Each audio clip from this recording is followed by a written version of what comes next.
दोस्तों, सऊदी अरब में औरतें गुलाब जल और फिटकरी का इस्तेमाल क्यों करती हैं? यह सवाल विशाल के जहन में बार बार कौंध रहा था।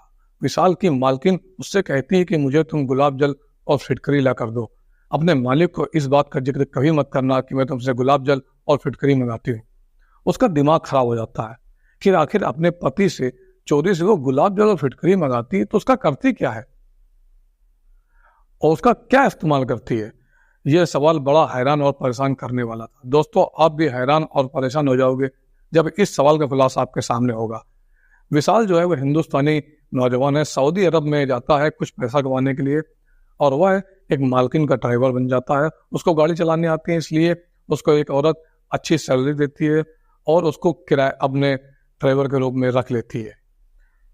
वह दूसरे मुल्क, जो उसका पति होता है औरत का, वो दूसरे मुल्क में रहता है। 10 दिन 15 दिन के बाद घर आता है। दोस्तों, विशाल उस औरत को चाहने लगता है। उसके बाद गुलाब जल और फिटकरी का क्या राज है, ये कहानी बड़ी ही इंटरेस्टिंग है। दोस्तों, मैं विराज शर्मा 3 न्यूज़ चैनल पर आप लोगों के खबर सुनाने जा रहा हूं, इसलिए चैनल को सब्सक्राइब कर लीजिए और वीडियो को लाइक कर दीजिए। दोस्तों, कहानी को शुरू करते हैं। हिंदुस्तान के मध्य प्रदेश में रहने वाला विशाल बहुत ही गरीब परिवार से था और वह अपने घर की जिम्मेदारियों को निभा नहीं पा रहा था, क्योंकि ड्राइवरी में जो कुछ भी कमाता था सब खर्च हो जाता था। अपनी बहन की शादी के लिए अपने छोटे भाई को कैसे पढ़ाए, बीमार माँ की दवाई कैसे लाए, उसके बाप का पहले ही इंतकाल हो चुका था।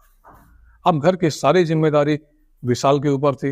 विशाल का एक दोस्त सऊदी अरब में रहकर अच्छी खासी कमाई करता था, इसलिए विशाल अपने दोस्त से कहता है कि यार, अगर सऊदी अरब में मेरे लिए कोई नौकरी हो, मैं ड्राइवरी करना अच्छी तरीके से जानता हूँ, मेरे पास लाइसेंस भी है, अगर कोई अच्छी सी नौकरी मेरे लिए निकल आए तो तुम मुझे बता देना। घर में रहकर मैं यहाँ जो कमाता हूँ सब खर्च हो जाता है, घर का खर्चा मैं नहीं उठा पा रहा हूँ। उसका जो दोस्त होता है ये बात अपने दिल पे ले लेता है और विशाल के लिए नौकरी की तलाश में लग जाता है और बहुत ही जल्द उसकी तलाश खत्म हो जाती है। विशाल का जो दोस्त होता है उसको एक महिला मिलती है, उसको एक ड्राइवर की तलाश थी।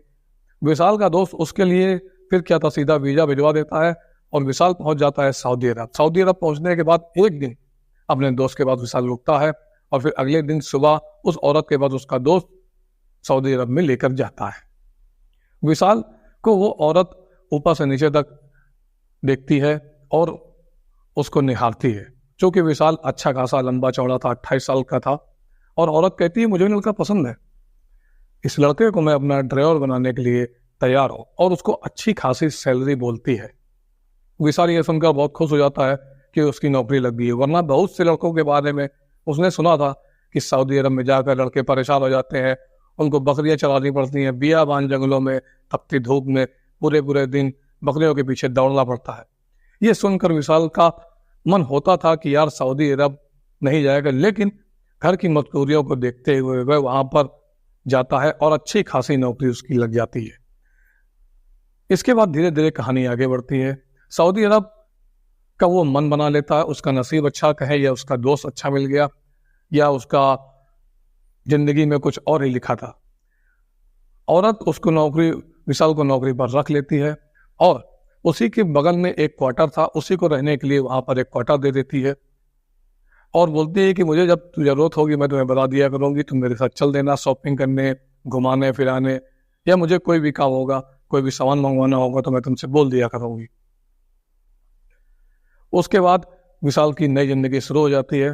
विशाल अपनी नौकरी शुरू करता है औरत के साथ, वो जहां बोलती है वहां उसको लेकर जाता है और औरत की तरफ धीरे धीरे वो खिंचता चला जा रहा था, क्योंकि औरत भी बहुत खूबसूरत थी। अब जो औरत थी वो विशाल जिसका ड्राइवर था उसकी उम्र लगभग 27-28 थी, यानी कि बिल्कुल हम उम्र था। विशाल और वो औरत दोनों ही बहुत खूबसूरत थे और दोनों ही हम उम्र से। विशाल शीशे से उसको देखा करता और तिरछी नजर से उसको कभी कभी जब भी देखता तो उसकी सांचे में ढली हुई मूरत, बहुत ही खूबसूरत जो औरत थी, उसकी मासूम चेहरे को देखकर विशाल उस पर फिदा हो चुका था। खूबसूरती पर दिल हार बैठा था। विशाल नजर चुरा कर अपनी मालकिन को देखता रहता। जब उसको कोई काम करने के लिए कहती तो सर झुकाकर हाँ कर देता। उसकी जो खूबसूरती थी उस पर अपना दिल हार बैठा था। विशाल नजर चुराकर अपनी मालकिन को देखता रहता।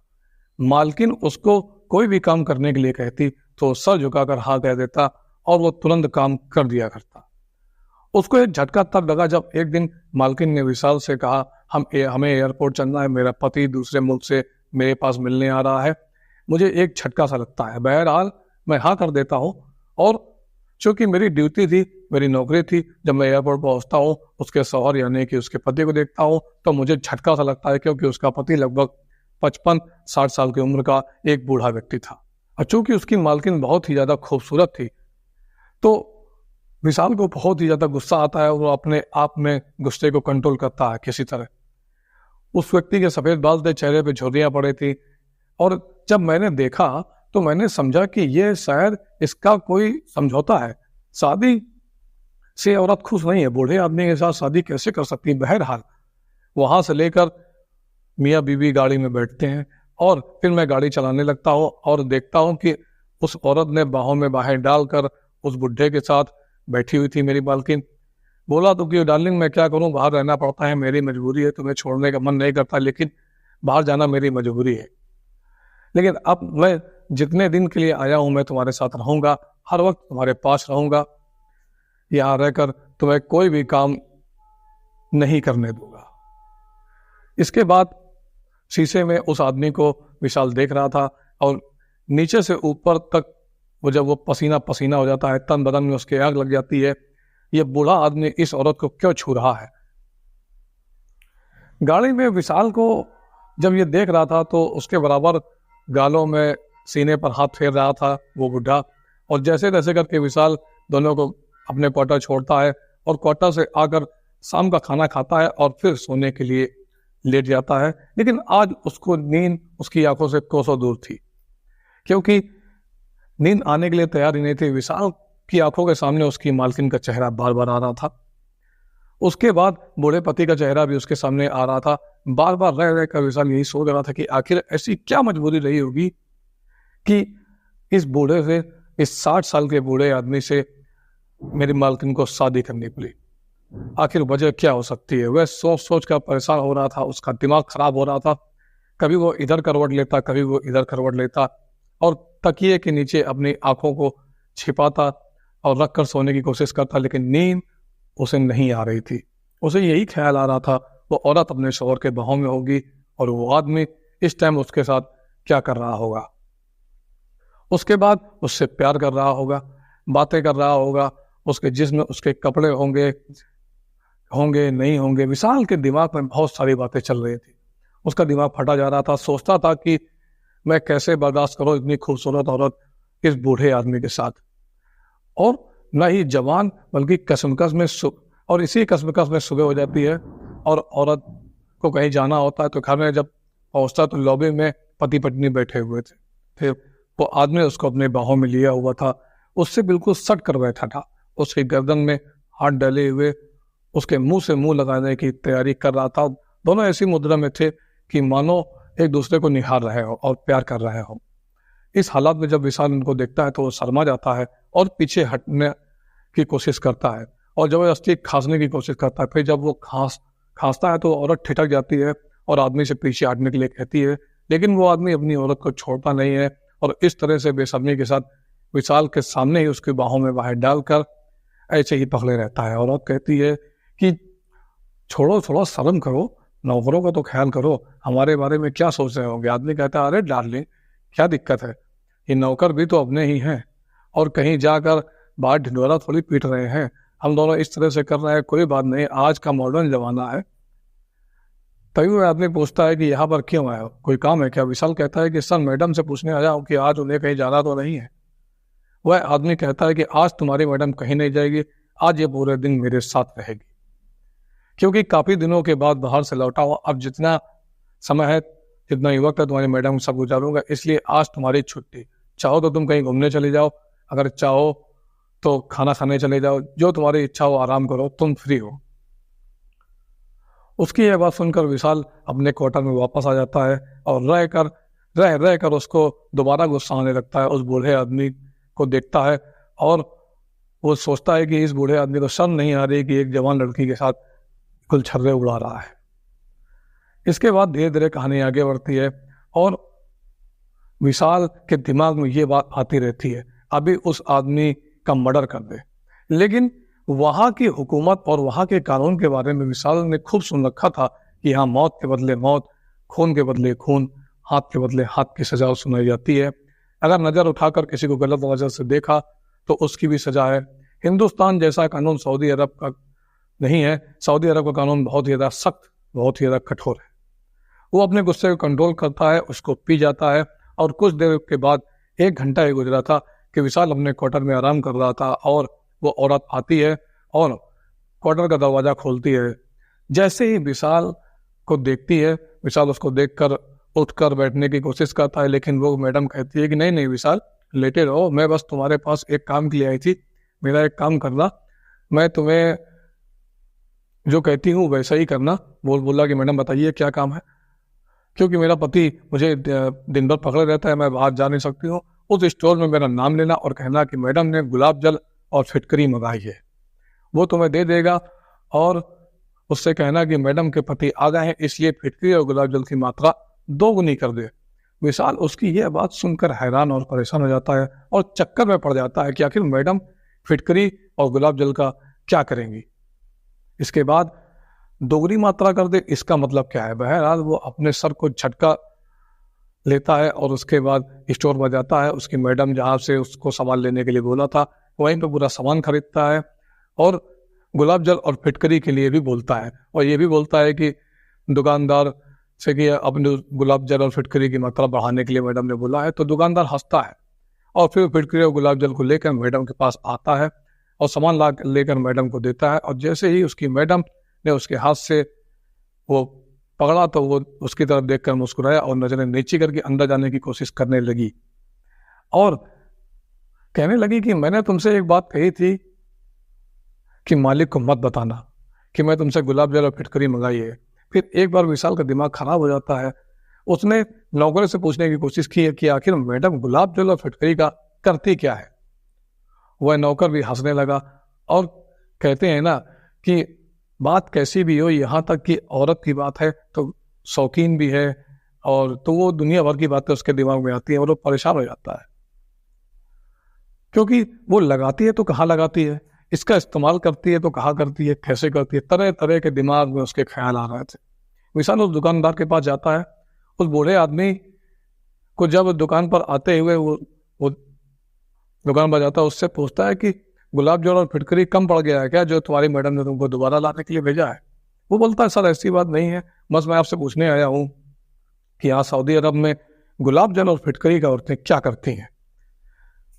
विशाल की चेहरे की तरफ वो दुकानदार देखता है और मुस्कुराने लगता है और कहता है कि गुलाब जल और फिटकरी की इतनी डिमांड है कि इधर उधर अगर मैं कितना भी डबल मुनाफे में सामान बेचता हूँ उसके बाद भी मेरे पास पूरी फिटकरी और गुलाब जल खत्म हो जाता है। मेरे पास ऑर्डर कम पड़ जाते हैं लेकिन डिमांड कम नहीं होती है। लेकिन तुम ये बताओ, आखिर वो सब तो ठीक है, लेकिन तुम ये बताओ कि आखिर मैडम इसका करती क्या है। तो बोलता है कि तुम्हें ये जानने की कोशिश नहीं करनी चाहिए, तुम परदेसी हो, बाहर के हो, ये राज की बात है। विशाल बोलता है कि इसमें राज की बात क्या है। वो बहुत परेशान हो जाता है, अपने क्वार्टर की तरफ चल पड़ता है और सोचता रहता है कि मालकिन के ख्यालों में उलझा रहता है। और वो सोचता है कि सऊदी अरब का कानून बड़ा सख्त है, अगर उसकी मालकिन के बारे में शक हो गया कि वो अपनी मालकिन पर गलत नजर रखता है, उसको गंदी निगाहों से देखता है, अगर वो उसकी शिकायत कर देती है तो उसकी जान के लाले पड़ जाएंगे। लेकिन क्या करता, अपने दिल के हाथों मजबूर था, अपने दिल के हाथों हार चुका था। एक तरफ तो उसका दिमाग कहता था कि विशाल तो ये गलत कर रहा है, तो परदेश में कमाने के लिए आया है, तुझे अपनी मालकिन के ऊपर इस तरह की नजर नहीं रखनी चाहिए। उधर उसका जो दिल था वो गवारा नहीं कर रहा था। जब भी वो मालकिन की तरफ देखता मोहब्बत भरी नजरों से, तो उसकी मालकिन की तरफ सोचता तो बदले में ये भी सोचता कि उसकी जो मालकिन है वो उसके साथ प्यार करे, प्यार का इजहार करे। विशाल को तब बहुत खुशी होती थी जब उसकी मालकिन ने बताया कि वो बाहर से आया है और वहीं पर फिर जा रहा है। तो विशाल बहुत खुश होता है और जैसे ही उसकी बड़ी लॉटरी लग गई हो, क्योंकि उसका पति बाहर जाने वाला था, उसकी मालकिन ने बताया। अगले दिन उसकी मालकिन कहती है कि विशाल चलो मुझे शॉपिंग कराने के लिए ले चलो। शॉपिंग कराने के बाद विशाल उसको शॉपिंग कराने के लिए लेके जाता है, कैफे में लेके जाता है। कैफे में ले जाने के बाद उससे कहती है कि बर्गर खाओगे, कोल्ड ड्रिंक पियोगे। तो विशाल कहता है कि मैडम आप जैसा अच्छा समझे, कैफ़े में जाकर फास्ट फूड और कैफ़े ये सब खाता पीता है, कोल्ड ड्रिंक और बर्गर का ऑर्डर देता है, दोनों बर्गर और कोल्ड ड्रिंक खाते हैं पीते हैं। वो उससे बोलती है कि विशाल गुलाब जल और फिटकरी खत्म हो गया है, तुम जा कर ले आओ। तो गुलाब जल और फिटकरी का नाम सुनते ही उसके दिमाग में 11,000 वोल्ट का करंट दौड़ने लगता है। जो पहली थी जो सुलझने का नाम नहीं ले रही थी, अपनी मैडम से जब उसने पूछने की कोशिश करता है कि मैडम आखिर गुलाब जल और फिटकरी का तुम करती क्या हो, तो उसने भी इस बात की हकीकत उसे नहीं बताई और बस मुस्कुरा कर आंखें चुरा लेती है और कहती है कि तुम इन चक्करों में मत पड़ो, यह खास औरतों के लिए होता है, तुम जानकर क्या करोगे। आज विशाल ने जो पक्का इरादा कर लिया था कि अपनी मैडम को इस बात को पूछ कर ही रहेगा, और वो आखिर वो इतने गुलाब जल और फिटकरी का रोजाना करती क्या है। अगर उसे इतनी ही ज़्यादा ज़रूरत है तो फिर बाहर से बहुत सारा मंगा कर क्यों नहीं रख लेती। बहरहाल उसको उस स्टोर पर जाता है और अपना सामान और गुलाब जल और फिटकरी लेता है जो उससे मालकिन ने लेने के लिए कहा था।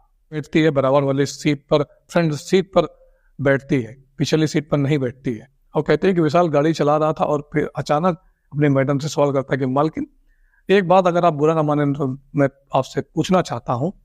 बोली विशाल बोलो क्या बात है। मैडम मैंने मालिक को देखा है, मालिक से आपका कोई मेल नहीं, मुझे लगता है कि मालिक के साथ आप जो आपकी शादी हुई है वो आपकी बिना मर्जी की हुई है और मजबूरी में आप इस शादी को निभा रही हो। किसी भी तरह से आप मालिक से मेल नहीं खाती हो, इतनी खूबसूरत हो आप, और जो मालिक हैं वो तो बिल्कुल बूढ़े हैं, आपसे डबल उम्र के हैं। ये बात सुनती है और एकदम से गुस्से में आ जाती है उसकी मालकिन, और विशाल की तरफ देखकर घूर कर देखती है और कहती है कि तुम अपने काम से काम रखो, तुम नौकर हो, अपनी हैसियत में रहो, अपनी औकात में रहो, मालिक बनने की कोशिश मत करो, मेरी ज़िंदगी में दखल देने की या मेरी ज़िंदगी में झांकने की तुम्हें कोई हक नहीं है। इस तरह से उसको हड़का देती है और वो सन्न रह जाता है और चुपचाप गाड़ी चलाता रहता है। चूंकि मालकिन ने उसको इतना डांट दिया था इसलिए उसको कुछ भी समझ में नहीं आ रहा था कि ये क्या हो गया। चूंकि इतने बड़े देश में है, सऊदी अरब में कुछ लफड़ा हो गया तो उसको कौन बचाएगा। उसने सोचा, और मालकिन इतना प्यार लुटा रही थी और कैफे में फास्ट फूड में ले जाकर मुझे पेप्सी पिलाई, बर्गर खिलाया, मुझे जबरदस्ती कपड़े खरीदती है, तो मेरी ना पसंद और पसंद पूछती है कि उसके ऊपर ये कलर कैसा लग रहा है और ये अच्छा लगेगा या नहीं लगेगा, दुनिया भर की बातें मुझसे करती है। लेकिन जब मुझे लग रहा है कि वो मुझ में इंटरेस्ट ले रही है तो आज ये सवाल पूछने पर उसको उसकी औकात याद दिला दी। उसके दिमाग में मालकिन की ये तस्वीर जो बनी हुई थी आज बिल्कुल धुंधली हो चुकी थी। बहरहाल विशाल बिल्कुल खामोश हो जाता है और लाकर अपने मालकिन को घर में छोड़ता है और अपना क्वार्टर में जाने लगता है। मालकिन की क्या वाकई में किसी मजबूरी के तहत दुनिया भर की बातें विशाल के दिमाग में आती है और विशाल ये सब सोचकर अपने क्वार्टर में सो जाता है। बहुत देर हो गई, तभी विशाल की मालकिन आती है, उससे कहती है बहुत देर हो गई विशाल, तुम सो रहे हो, तुम क्या मुझे शॉपिंग में नहीं लेकर चलोगे। और नाश्ता किए बिना अपनी मालकिन के साथ वो अगले दिन चल देता है और कपड़े वाली दुकान पर पहुंचती है तो एक सूट एक ड्रेस उठाती है और पूछती है कि विशाल ये ड्रेस तुम्हें कैसा लग रहा है। विशाल कहता है मैडम आपकी मर्जी, आपको पहनना है, कैसी लग रही है कैसी नहीं लग रही है, ना आप मेरे लिए ड्रेस खरीद रही हो और ना मैं आपको ये सब बता पाऊंगा, आपको जो अच्छी लगे वो आप पहनिए, वैसे मैं तो एक नौकर ही हूँ ना, मैं आपके सामने मेरी क्या औकात है।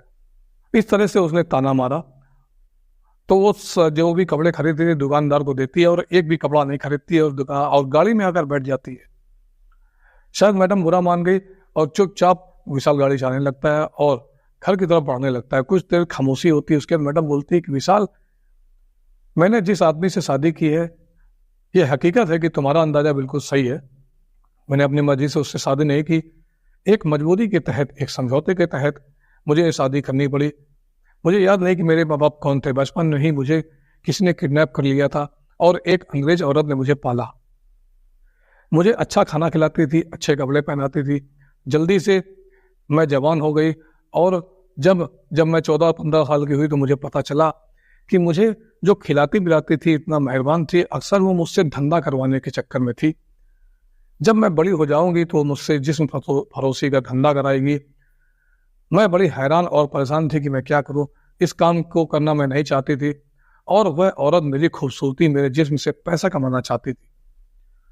उसका जो इरादा था वो इरादा था कि वो मेरी बोली लगाएगी, जो भी ग्राहक जितनी ज़्यादा बोली देगा वो मुझे उसके पास सौंप देगी। एक बूढ़ा आदमी उसे रुपए देकर खरीदता है मुझे एक रात के लिए। जब मैं तुम्हारे मालिक के पास आई तो मैं उसे देखकर रोने लगती हूँ, क्योंकि मेरी उम्र से डबल उम्र थी और तंदुरुस्ती में भी काफ़ी अच्छा था। मैं उसे हाथ जोड़कर मिन्नतें मांगती हूँ और कहती हूँ ये पाप है, मुझे बहुत डर लग रहा है, कृपया ये गुनाह मैं नहीं करना चाहती, मुझे आपसे बहुत डर लग रहा है। तो बुढ़ा बोलता है तुम एक वैश्य हो, मैंने तुम्हारी कीमत दी है और मैं जो बोलूँगा वो तुमको करना पड़ेगा। मुझे मर्दों से बड़ा डर लगता था।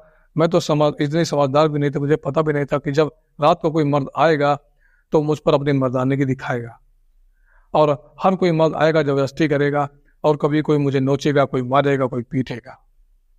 मैंने तुम्हारे मालिक से हाथ जोड़कर कहा कि मैं तुम्हारे लिए सब कुछ करने के लिए तैयार हूँ, लेकिन एक सिस्टम के साथ करो, इस तरह से पाप मत करो। मैं एक औरत हूँ, मुझे इस औरत से खरीद लो, मुझे अपना गुलाम बना लो, शादी कर लो मुझसे, यानी कि निकाह कर लो मुझसे, मैं तुम्हारे गुलाम बनकर रहूंगी। क्योंकि सऊदी अरब में इस तरह की बहुत सारी चीज़ें होती हैं, गुलाम बनाई जाती हैं, लौंडी होती है, गुलाम बनाया जाता है, इस तरह का इस्लाम में चलन है।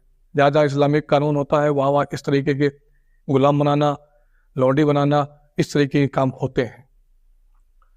धीरे धीरे कहानी आगे बढ़ती है और वो बुढ़ा उस औरत को खरीद लेता है उसकी मुंह मांगी कीमत पर। उस औरत को अच्छी खासी रकम मिल जाती है। इसके बाद ये कहानी आगे बढ़ती है। अब वो अपने शौहर के साथ रहने लगती है, जो कि उसके साथ दुनिया रहता है और निकाह कर लेता है, चूँकि अब तो वो उसकी पर्सनल हो जाती है और वो इस तरह से वो उसको जिंदगी भर उसको दुनिया भर के पाप से बचा लेता है। उसके बाद क्योंकि इस व्यक्ति की पहले भी एक बीवी थी और वो बोलता है कि मैं तुम्हें अपने पास नहीं रख पाऊंगा, क्योंकि मैं पहले से एक शादीशुदा हूँ, तो मैं विदेश में जाकर रहने की तमन्ना थी। तुम मुझसे बार बार कहती थी कि तुम्हें बाहर विदेश मुल्क में रहना है, तो फिर मैं तुम्हें दूसरे मुल्क में सेटल कर देता हूँ, वहीं पर अपनी पहली बीवी को दूसरे मुल्क में सेटल कर देता हूँ। उसकी 2 बीवी होती हैं और 22 दिन वो पहली बीवी के साथ रहता है और महीने के 8 दिन वो मेरे साथ रहता है। इस तरह से अपनी उसने पूरी आप बीती बताई और बोली कि मैं अपने पति से खुश नहीं हूँ या नहीं हूँ, मगर मैं उसको अपना आइडियल मानती हूँ, क्योंकि उसने मुझको उस जंगल से निकाला, उस तवायफ खाने से उसने मुझको निकाला, इसलिए मैं उसे बहुत पसंद करती हूँ। भले ही मैं उसके साथ खुश ना हो, लेकिन मैं उसके साथ बेवफाई नहीं कर सकती।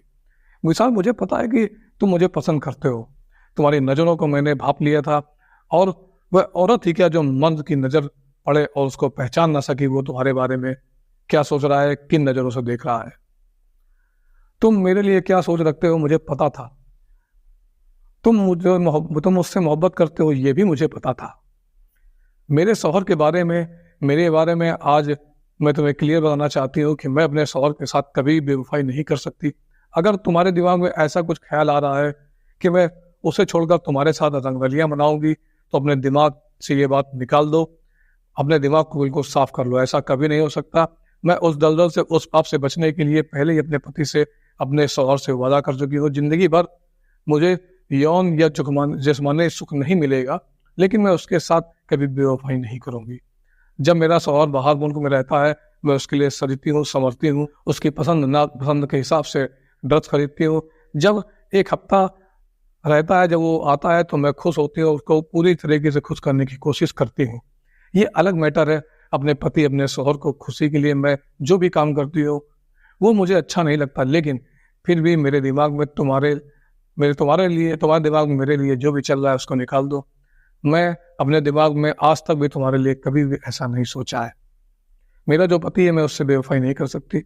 आज विशाल को अपनी मालकिन की यह बात सुनने के बाद उसके लिए प्यार और वासना नहीं, बल्कि उसके लिए इज्जत बढ़ जाती है। एक औरत की जिंदगी, एक आदमी के लिए वह एक भरोसे की जिंदगी होती है, एक त्यागमयी औरत। उसके बाद वो कहता है कि मालकिन चलो, ये सारी चीज़ें आज के बाद मैं आपको उस नज़र से नहीं देखूंगा, सिर्फ मालकिन की नज़र से देखूंगा, लेकिन आज आपके लिए, आपकी तरफ मेरी इज्जत और भी बढ़ गई है और आप मेरे लिए एक बहुत ही अच्छी लेडी बन चुकी हैं। बस एक सवाल आपसे पूछना चाहता था कि वो गुलाब जल और फिटकरी का आप क्या करती हैं? बस ये सवाल मैं आपसे जानना चाहता हूँ। इसमें मालकिन मुस्कुराती है और कहती है कि सऊदी अरब की औरतें पहली बात तो अपना चेहरा जल्दी खोलती नहीं है, अगर खोला तो तुमने देखा होगा वो बहुत ज़्यादा खूबसूरत होती है, क्योंकि उनके चेहरे पर लाली होती है, ग्लो होता है, उनके चेहरे पर दाग नहीं होते।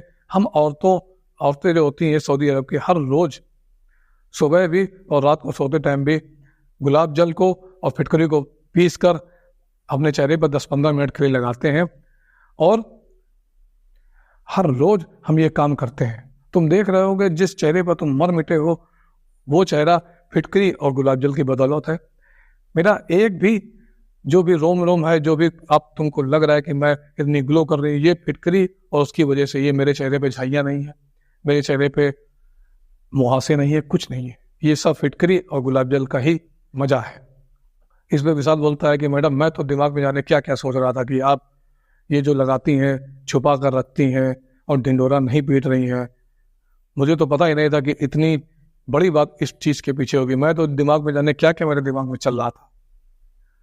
उसके बाद एक विशाल अपनी मालकिन से कहता है कि ठीक है मैडम मैं चलता हूँ और अब आपको उस नज़र से नहीं देखूंगा। उसके बाद फिटकरी और गुलाब जल का राज अब आपको ये पता चल गया है कि सऊदी अरब की जो औरतें होती हैं वो गुलाब जल और फिटकरी का क्या करती हैं। दोस्तों आपको तो ये पता चल गया है, और साथ ही साथ और भी लोगों को ये बात आप बताएं जिससे उनके चेहरे पर भी ये ग्लो आ सके, खूबसूरती बढ़ती है और चेहरे के दाग धब्बे भी हट जाते हैं। तो दोस्तों ये कहानी यहाँ पर खत्म होती है। इस तरह की कहानी और इस तरह की न्यूज़ मैं अपने चैनल पर लाता रहता हूँ। तो अगर आप लोग नए हैं तो चैनल को सब्सक्राइब करें, अगर पुराने हैं तो लाइक और शेयर करें। धन्यवाद।